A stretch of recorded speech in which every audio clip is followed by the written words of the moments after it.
Bismillahirrahmanirrahim. Assalamualaikum warahmatullahi wabarakatuh. Kita kembali di Belajar Atlas bagian ke-6.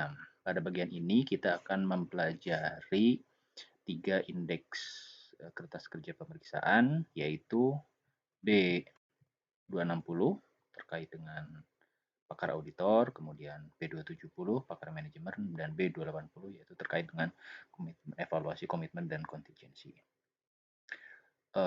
Kita langsung saja ya, karena ini tidak memerlukan penjelasan lebih lanjut untuk yang B260 dan B270. Oke, kita langsung saja ke indeksnya.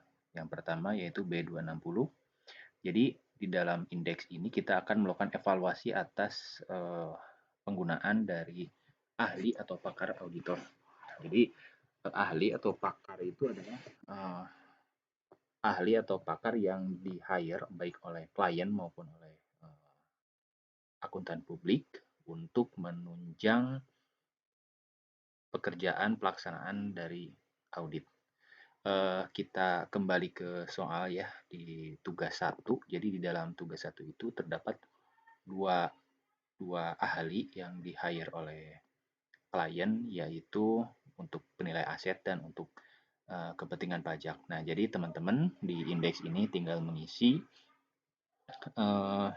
informasi dan review atas penggunaan dari klien tersebut. Jadi yang pertama itu kita mengisi informasi umum. Jadi ini yang berwarna coklat, kolom yang berwarna coklat itu kita isi secara manual ya teman-teman. Yang pertama itu informasi umum, nama, keahlian, kemudian yang ke bagian pertama dan kedua yaitu kita melakukan evaluasi atas kompetensi maupun kebutuhan requirement dari penggunaan ahli tersebut. Jadi apakah memang si ahli tersebut itu reliable atau cukup profesional untuk kita gunakan sebagai ahli untuk menunjang pelaksanaan kita dalam audit atas suatu klien ya. Nah, misalnya ini terkait dengan apakah kita itu butuh nggak sih terhadap auditor itu. Nah, jadi kita harus mengisi faktor-faktor yang patut dipertimbangkan atas penggunaan pakar tersebut. Jadi misalnya terkait dengan pengetahuannya, kompetensi, kemudian terkait dengan materialitas. Kalau misalnya kita tidak menggunakan ahli, nah misalnya kita ambil contoh untuk yang penilai aset, kenapa kita perlu untuk menggunakan ahli? Karena kita menilai bahwa resiko salah saji atas suatu akun itu, yaitu akun aset tetap itu sangat mempengaruhi atas kewajaran laporan keuangan. Begitu pula dengan pajak ya, karena pajak itu memerlukan suatu keahlian yang khusus yang memang mungkin tidak setiap kantor akuntan publik memiliki ahli keahlian di bidang tersebut. Nah, kemudian setelah kita menentukan butuh atau tidaknya, kita juga melakukan evaluasi atas kompetensi, kapabilitas, dan objektivitas dari auditor tersebut. Jadi kita misalnya melihat apakah memiliki keanggotaan untuk yang membuktikan bahwa si ahli tersebut adalah benar-benar seorang profesional. Kemudian setelah kita melakukan evaluasi atas kompetensi, kemudian kita juga melakukan evaluasi atas pemahaman dan keahlian atas si ahli tersebut ya teman-teman. Jadi kita melakukan misalnya kita harus menjelaskan sifat dan ruang lingkup dari pekerjaan auditor. Nah, jadi si ahli tersebut itu nanti ketika kita hire itu harus melakukan apa gitu. Kita harus jelas dulu ya apa yang akan mereka kerjakan, ruang lingkupnya seperti apa, kemudian resiko yang mungkin bisa terjadi ketika kita tidak meng-hire auditor, tidak meng-hire ahli tersebut.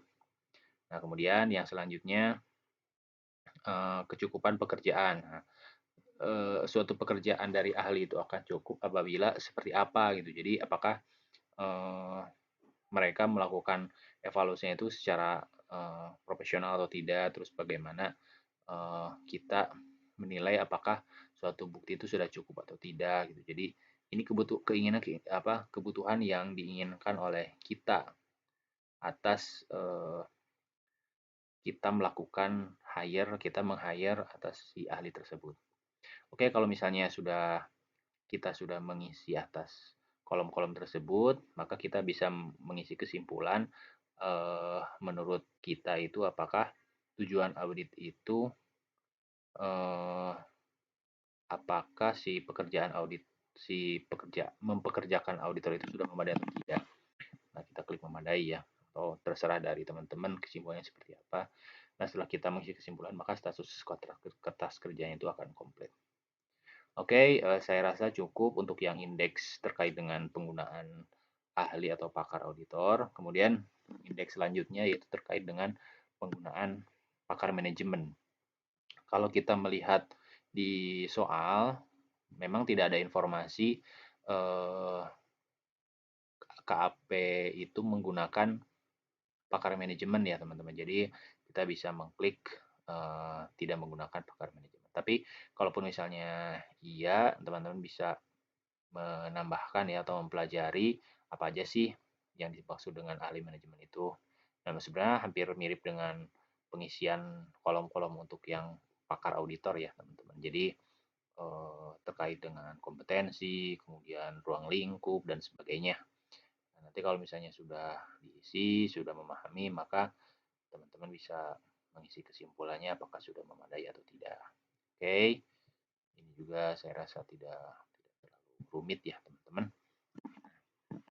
Kita lanjut ke indeks yang terakhir, yaitu terkait dengan komitmen dan kontingensi.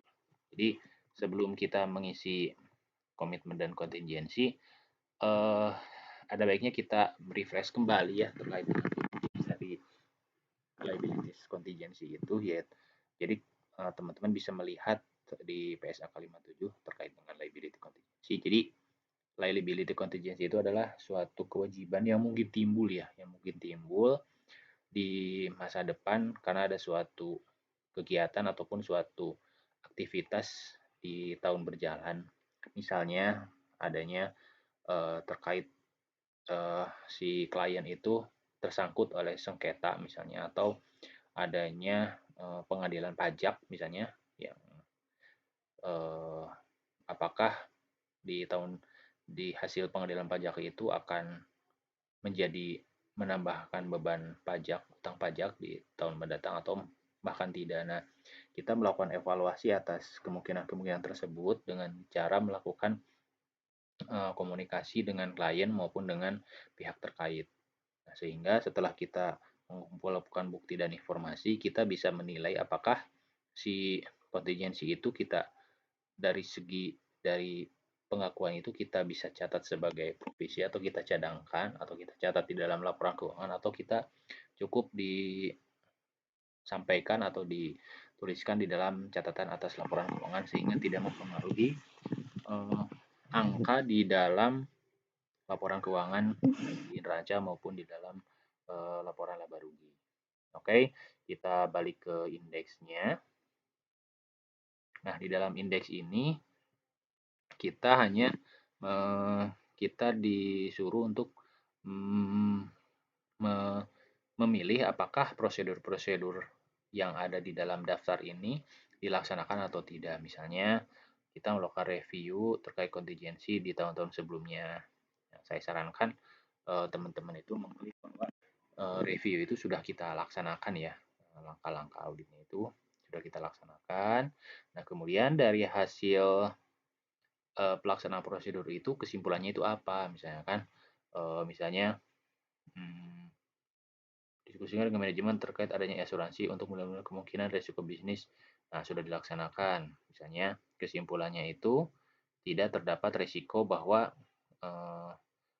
adanya gagal bayar atau dan sebagainya. Kemudian misalnya terkait dengan asesmen pajak misalkan litigasi misalnya. Nah, kemudian dilaksanakan. Nah, hasil kesimpulannya itu seperti apa. Nah, nanti teman-teman bisa dieksplor dan bisa searching di Google yang dimaksud dengan leasing itu apa, kemudian merger dan akuisisi itu seperti apa gitu. Nah, nanti di kesimpulannya itu bisa ditambahkan terkait dengan hal-hal di dalam sesuai dengan prosedur yang sudah kita laksanakan.